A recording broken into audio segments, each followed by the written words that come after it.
right, this is the 50-pound dumbbell.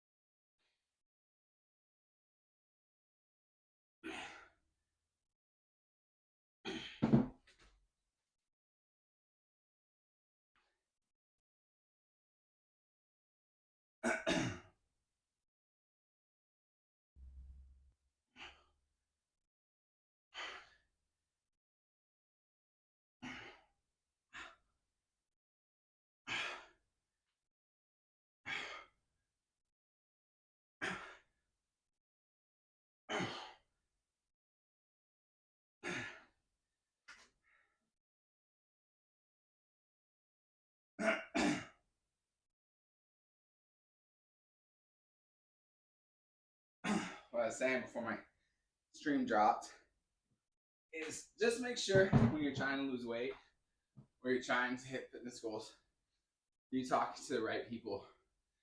And I was talking to this mom, and she's trying to burn through some fat from having kids. And she said that she was eating like 104 grams of protein a day. And she got that from watching this guy online talk about it. And like for her size, that's as much as protein as you would need to eat if you were like going to be a bodybuilder. But for losing fat, which is what she's trying to do, and especially because she's walking and not like lifting weights, and that's not like a big part of her program, it's a lot of protein. It's not absolutely necessary for her to eat that much protein, and could, make it harder. So finding the right person, and I'm not a nutritionist in the least, but I can say like a lot about burning fat and trying to lose fat. And if losing fat is your primary goal, it's just not as necessary to eat the same amount of protein as a bodybuilder. Like, yeah. For me, when I went from 246 to 184 in a year, it was solely based on the idea of walking. And when I had gotten down, from the 246 to a safe weight for jogging, start jogging, and that was a big help. But I do think it's important, like focusing. If your goal is fat loss, if you're really heavy, focus on that fat loss by doing things like walking or swimming if you can. I know it's fun to like jump back into the weight room and hit it hard, but for me, like what I noticed was a big detriment is, yeah, you build up muscle, but you also run the risk of getting hurt, and especially if you're trying to lose fat and your fat loss is competing with your muscle gain, it can be very frustrating. You feel like you're burning off weight, and you can see the difference with the scales lying to you that you're still heavy. It can be very like motivating. That's why I think focusing on pure fat loss if you're big is a better way to go. Just walk. It's not sexy, but once the fat's off, it's even more fun to hit the gym because then you can see the results faster. I mean, that's just the way I feel about it.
And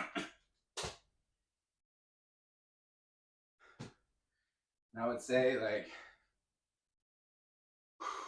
if your goal is fat loss, like if you're overweight, it can be rough just walking, especially when you start out. Like you're like walking, feel good with walking, but it's boring. So you're like, hey, let's speed up the amount of time or shorten the amount of time I have to get out here by jogging.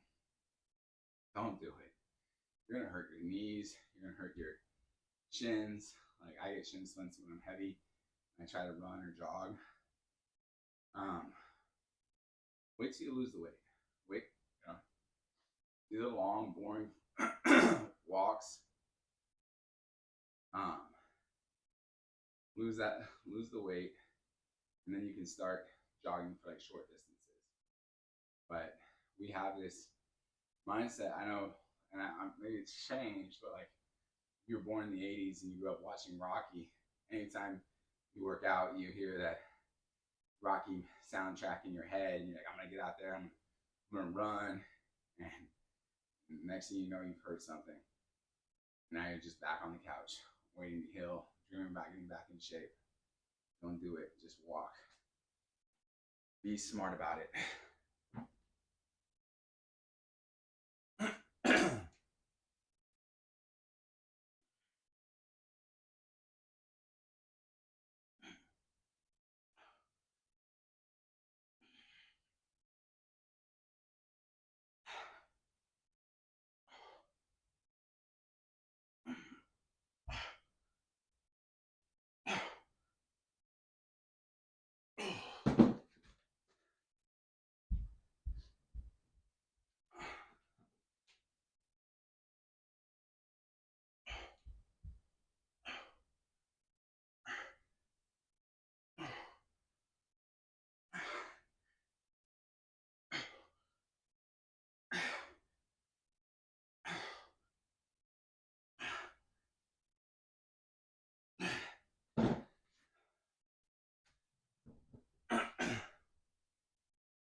And I definitely think making long-term goals for fat loss.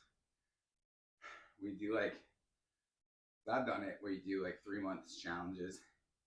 You can burn through a lot of fat in 3 months if you're motivated, but if you're like me, you'll hurt yourself or it's just not sustainable change. So getting used to your reasonable calorie deficit with a reasonable amount of walking is an easy way to get into it. Figure out from either a calorie calculator how to hit that like 1 pound weight loss, 1 pound a week. And especially if you're overweight, like at 246, I was really heavy. And it was easy to lose a pound or even 2 pounds a week. And then I set a weight loss goal for a year. We are almost 5 months into this, I got something in my throat, into the year. That leaves you, 7 months that you can set some goals. And if you set just 4 pounds a month, just say 4 pounds a month I'm gonna lose, that's 28 pounds by the end of the year. And then next year, you would just keep it going. I'm gonna lose 4 pounds a month. That's the goal. No matter what, 4 pounds a month. You're looking at 48 pounds. If you could set it, mine was 5 pounds. I averaged, in the year I was just focused on losing fat, I averaged 5 pounds a month.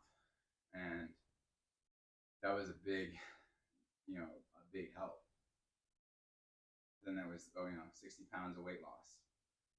You can do the 5 pounds a month great. But it's not. It's 5 pounds. Like it sounds like a lot of work, but it's not. Not as bad as you think, especially if you're already overweight.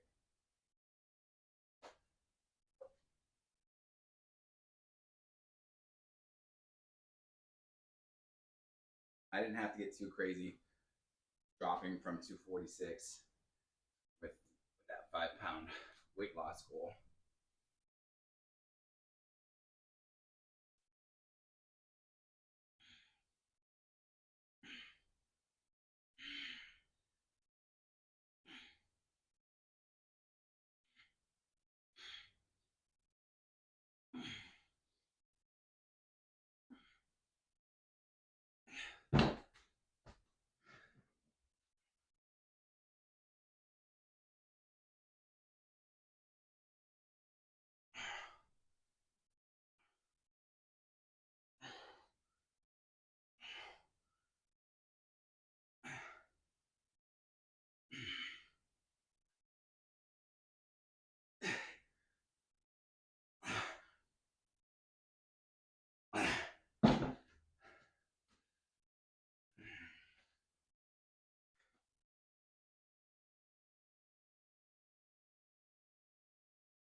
When I say you weigh 300 pounds and you just focused on the rest of the year losing 4 pounds a month, that's 28 pounds.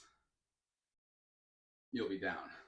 So you'll start next year at 272 and say, okay, I'm going to lose 60 pounds this year at 5 pounds a month, 60 pounds in 2026.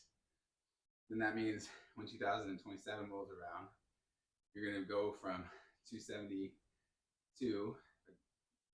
try my math, 272, you'll be down to 212. And the next year, you do the same thing. Although, depending on how big you are, you probably, how tall you are, when you get to 212, you don't necessarily need to lose another 60 pounds. But that's like I think it's a manageable goal. And if you're, a